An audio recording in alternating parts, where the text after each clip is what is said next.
நேயர்கள் அனைவருக்கும் என்னுடைய பணிவான வணக்கங்கள். நான் டாக்டர் கல்வடங்கம் சத்யநாராயண சர்மா பேசுகிறேன். இன்றைக்கி நம்ம ராகு கேது பயிற்சியை பற்றி பார்க்க போகிறோம். 18/5/2025 அன்று வைகாசி மாதம் 4ஆம் தேதி அன்று ராகு கேது பயிற்சி நடைபெற இருக்கின்றது. இரவு 7:30 இந்த பயிற்சி நடைபெற இருக்கிறது. இதுவரை மீன ராசியில் பூரட்டாதி 4வது பாதத்தில் சஞ்சாரம் செய்து கொண்டிருந்த ராகு பகவான் கும்ப ராசியில் பூரட்டாதி 3வது பாதத்தில் சஞ்சாரம் செய்ய இருக்கின்றார். கேது பகவானை பொறுத்தவரை இதுவரை கன்னி ராசியில் சஞ்சாரம் செஞ்சிருந்தார். கன்னி ராசியில் உத்திரம் 2வது பாதத்தில் சஞ்சாரம் செய்து கொண்டிருந்த கேது பகவான் சிம்ம ராசியில் உத்திரம் 1வது பாதத்தில் சஞ்சாரம் செய்து பலன்களை தர இருக்கின்றார்.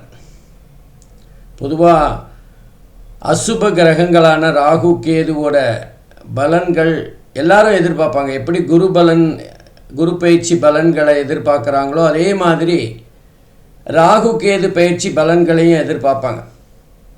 ஏன்னா நமக்கு இந்த வாழ்க்கையில் எல்லாருக்குமே ஒரு ஆசை உண்டு, வேகமாக வளரணும். திடீர்னு நம்ம பணக்காரனாயிடணும். படிப்படியாக முன்னேறுவது பலருக்கும் பிடிக்காது. இந்த சினிமாலாம் காட்டுவாங்களே, ஒரு வருஷத்தில் அப்படியே திடீர் பணக்காரன் ஆகிற மாதிரி நம்ம திடீர்னு பணக்காரன் ஆகணும் அப்படிங்கிற ஆசை எல்லாருக்கும் இருக்கும். அந்த விஷயத்தை ரொம்ப கனகச்சிதமாக செய்யக்கூடியவர் ராகு பகவான். ராகுவை போல் கொடுப்பாரும் இல்லை, கேதுவை போல் கெடுப்பாரும் இல்லைன்னு சொல்லுவாங்க. ஆனால் இன்னொரு விஷயம் சொல்லணும். ஏன்னா ராகு கொடுப்பதை யார் தடுப்பார் அப்படின்னு சொல்லுவாங்க.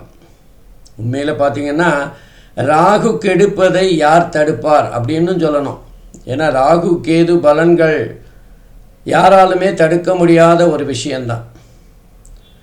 ராகு அப்படின்னா அது பிரம்மாண்டம் அப்படின்னு சொல்லலாம்.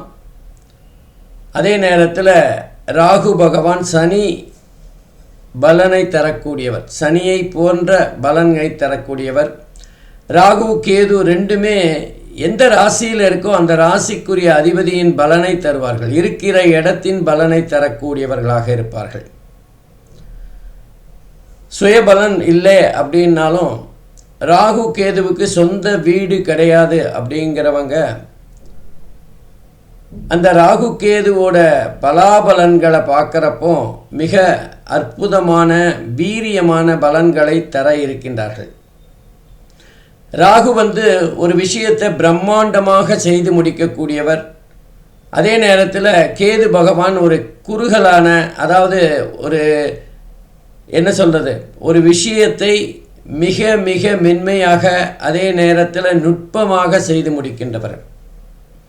ராகுவும் கேதுவும் ஒன்றுக்கொன்று சமசப்தமமாக இருக்கிறதுனாலையும் என்னையோ தெரியல, பலாபலன்களிலும் ஒன்றுக்கொன்று மாறுபட்டதாக இருக்கும். ராகு அப்படிங்கிறது ஒரு அலி கிரகம்.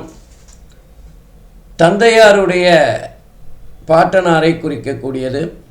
அதே நேரத்தில் கேதுவானவர் தாயாருடைய பாட்டனாரை குறிக்கக்கூடியது.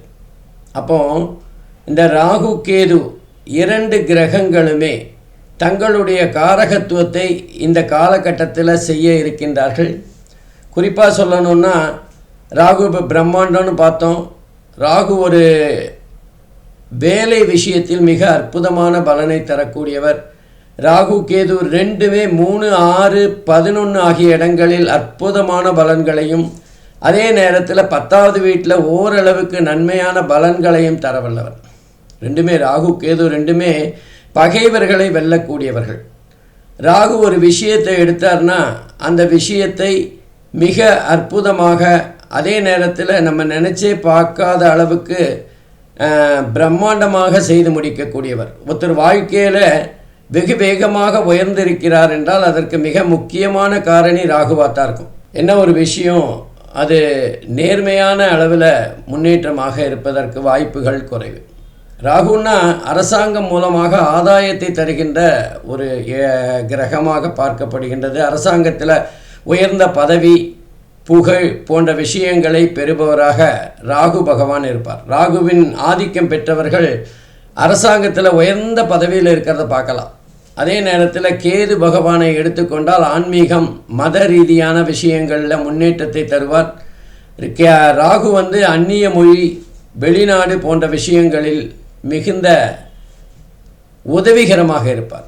அதே நேரத்தில் வெளிநாடில் சென்று வருகின்ற வாய்ப்பு, அதே நேரத்தில் வேறு மொழிகளை கற்கின்ற ஒரு புலமை, இதெல்லாம் ராகு பகவானுடைய அருள் இருந்தால் நிச்சயமாக நடக்கும். பொதுவாக ராகுவுக்கு நம்ம பார்க்குற பலன்கள் எல்லாமே நம்முடைய வாழ்க்கையில் ஒரு விதமான உயர்வை வேகமாக எல்லாருக்கும் பிடித்தமான வகையில் இருக்கும். ஏன்னா நம்ம படிப்படியாக ஏறதோடு இப்போல்லாம் எல்லாருமே லிஃப்டில் ஏறி மாடிக்கு போகிறத தான் விரும்புகிறாங்க.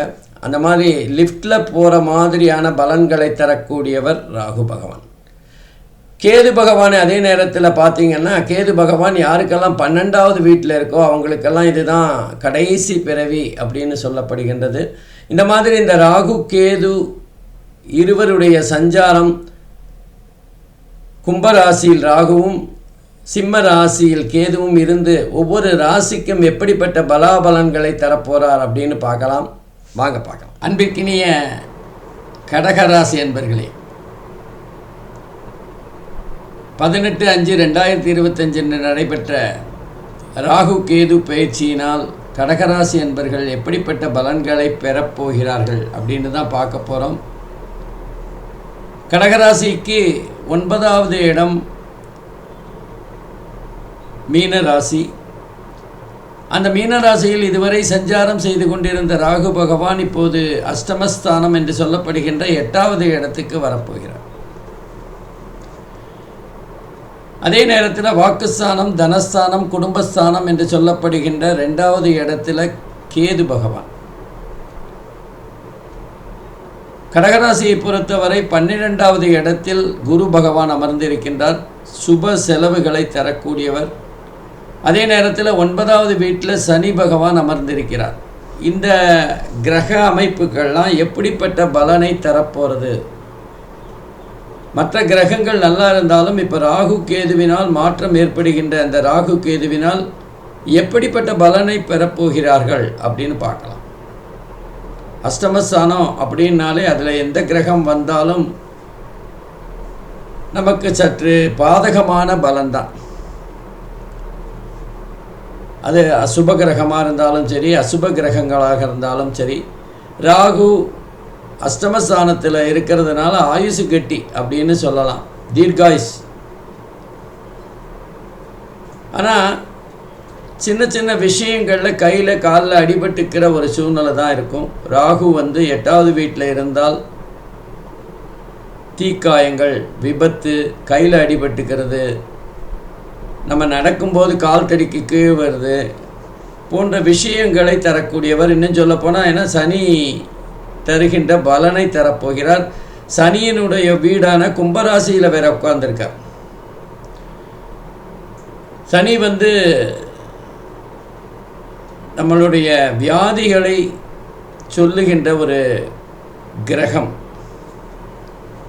நோய்க்காரகன் அப்படின்னு சொல்லலாம். அந்த சனியினுடைய பலனை தரப்போகின்ற ராகு பகவான் லேசாக நமக்கு சிகிச்சைக்கான செலவுகளை வைக்கத்தான் செய்வார். அதனால் நம்ம வேலை பண்ணுற இடத்துல, அதுவும் குறிப்பாக நம்ம இரும்பு சம்பந்தமான வேலைகளில் இருக்கிற, இப்போ லேத்து பட்டுற அல்லது மரம் வெட்டுறவங்க அல்லது இயந்திரங்களில் வேலை பார்க்குறவங்க கொஞ்சம் கவனமாக இருக்க வேண்டிய காலகட்டம் இது. அது குறிப்பாக அவங்க கடகராசியாக இருந்தால் கவன சிதைவு இல்லாமல் வேலை பார்க்கணும். 8வது வீட்டில் ராகு பகவான் சஞ்சாரம் செய்கின்ற போது வேலை சம்பந்தமான விஷயங்களில் சில பிரச்சனைகள் ஏற்படலாம். நமக்கு வேலை தரேன்னு சொன்னவங்க திடீர்னு தரமாட்டேன்னு சொல்லலாம், அல்ல தர முடியாத ஒரு சூழ்நிலை ஏற்படலாம். அதே நேரத்தில் 7க்குரிய சனி தான் 8வது வீட்டுக்கும் அதிபதியான காரணத்தினால் குடும்பத்தில் சின்ன சின்ன சச்சரவுகள் வரக்கூடிய வாய்ப்புகள் இருக்குது.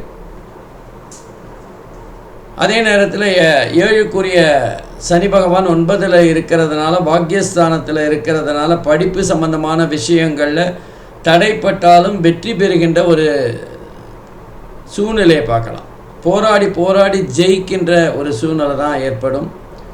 பொதுவாக ராகு பகவான் 8வது வீட்டில் இருக்கிறது பெரிய நன்மைகளை தந்துடும். எந்த கிரகமாக இருந்தாலும் 8வது வீடு அப்படிங்கிறது ஒரு பாதகமான இடம்தான். கொஞ்சம் கவனமாக இருக்க வேண்டியது அவசியம். குறிப்பாக உடல் நலம் சம்பந்தப்பட்ட விஷயங்களில் கொஞ்சம் கவனமாக இருக்கணும். நம்ம அலட்சியமாக இது ரெகுலராக வர்ற தலைவலி தானே, இது ரெகுலராக வர்ற சளி தானேன்னு விடக்கூடாது. ஏன்னா நமக்கு குரு பகவான் வேறு 12வது வீட்டில் போய் உட்காந்துருக்கார். விரயஸ்தானத்தில் குரு பகவான் சுப செலவுகளை தந்தாலும் நம்முடைய ஆரோக்கியம் சம்பந்தப்பட்ட செலவுகளும் நமக்கு தரக்கூடியவராகத்தான் இருப்பார். 2வது வீட்டில் கேது பகவான் உட்காந்துருக்கார். வாக்குஸ்தானம் பலமாக இருக்கும். நீங்கள் ஏதாவது யாரையாவது திட்டினாலோ அல்லது யாருக்காவது நல்லது சொன்னாலோ அது பலிக்கக்கூடிய வாய்ப்புகள் இருக்கும். ஆகவே இந்த காலகட்டத்தில் கடகராசி என்பர்கள் நல்லதையே சொல்லணும். வாக்கு பலிதம் இருக்கின்ற இந்த காலகட்டத்தில் நல்லதையே சொல்லணும். கர்ம வினைகள்னு சொல்லுவோம். அது சம்பந்தமாக இப்போ அந்த 2வது வீட்டில் கேது பகவான் இருக்கிறதுனால நமக்கு பணம் கொஞ்சம் அதிகமாக கையில் புரளுகின்ற ஒரு சூழ்நிலை இருக்கும், அல்லது சொத்து சேருகின்ற ஒரு அமைப்பு இருக்கும். கணவன் மனைவி உறவில் கொஞ்சம் பின்னடைவு இருக்கும் அப்படின்னு தான் சொல்லலாம். ஜான் ஏறினா முளம் சறுக்குன்னு சொல்லுவாங்களே, அந்த மாதிரி ஏதான சமாதானப்படுத்தினாலும் அது வேறு மாதிரியாக பிரச்சனையை தருகின்ற ஒரு அமைப்பாக தான் இருக்கும். கடகராசியை பொறுத்தவரை இந்த 1.5 வருடங்கள் குடும்பத்தில் சின்ன சின்ன பிரச்சனைகள் இருக்கும். சமாதானமாக போகிறது ரொம்ப ரொம்ப நல்லது. அதே நேரத்தில் பலருக்கும் அந்த காலகட்டத்தில் அவங்க குடும்பத்தை விட்டு வேறு ஒரு இடத்துல வேலை பார்க்கின்ற ஒரு சூழ்நிலை ஏற்படலாம், அல்லது டெபுடேஷனில் போகிறது அல்லது வெளிநாடு போயிட்டு வர்றது போன்ற விஷயங்கள் அவர்களுக்கு பயணத்தை தருகின்ற ஒரு அமைப்பாக இருக்கும். அதே நேரத்தில் இஷ்ட தெய்வத்தை வணங்குகின்ற ஒரு சூழ்நிலை ஏற்படும். திடீர்னு கடவுள் மேலே அதீத நம்பிக்கை ஏற்படுகின்ற ஒரு காலகட்டமாக இது அமையும். ஆகவே கடகராசியை பொறுத்தவரை ராகு பகவான் சுமாரான பலனையும், கேது பகவான் பரவாயில்லைங்கிற மாதிரி பலனையும் தான் தரப்போகிறார். ஆகவே குரு சனி ஆகிய கிரகங்களின் சஞ்சாரத்தை வைத்து இந்த ராகு கேது பயிற்சி பலன்களை சமாளிக்க முடியும். ஏன்னா குரு 12வது வீட்டில் இருக்கிறது நல்லது தான். விரயத்தை தந்தாலும் சுப விரைவுகளை ஒரு விரயத்தை தான் தரப்போகிறார். அதை வச்சு சமாளிச்சிடலாம். ஆகவே கடகராசி அன்பர்கள் கவனமாக இருந்தால் இந்த காலகட்டம் அவர்களுக்கு பெரிய அளவில் பாதிப்பை தராது. நன்றி, வணக்கம், வாழ்க வளம். ஸ்ரீ குபேரன் டிவியை பார்த்தமைக்கு நன்றிகள். மேலும் இது போன்ற தகவல்களை தெரிந்து கொள்ள ஸ்ரீ குபேரன் டிவியை சப்ஸ்கிரைப் செய்யுங்கள். மறக்காமல் பெல் ஐக்கானை கிளிக் செய்யுங்கள்.